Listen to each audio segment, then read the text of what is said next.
Welcome to our channel. Aviyal எப்படி செய்யலான்னு பார்க்கலாம் வாங்க. ஒரு சட்டியில் எண்ணெய் ஊற்றி கடுகு போட்டு நம்ம இப்போ கட் பண்ணி வச்சுருக்கிற காய்கறி எல்லாத்தையும் போட்டு வதக்கணும்.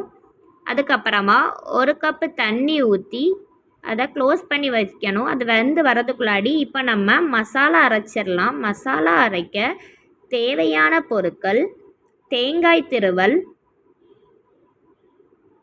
சின்ன வெங்காயம், பச்சை மிளகாய், காரத்திற்கு ஏற்ப ஜீரகம், மஞ்சள் பொடி, இதெல்லாம் போட்டு பல்ஸ் மோடில் மிக்சியில் கொரன்னு அரைச்சி எடுத்துக்கலாம்.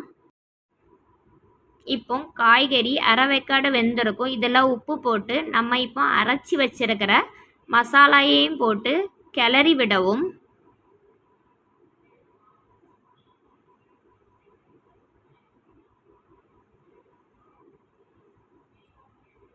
நல்லா கிளறி விட்டதுக்கு அப்புறமா அதில் கறிவேப்பிலை போட்டு 2 டேபிள் ஸ்பூன் தேங்காய் எண்ணெயும் ஊற்றி இறக்கிட்டோன்னா நம்ம நாகர்கோயில் ஸ்டைல் அவியல் ரெடி. இப்படி செஞ்சு பாருங்கள், டேஸ்ட்டு செமையாக இருக்கும்.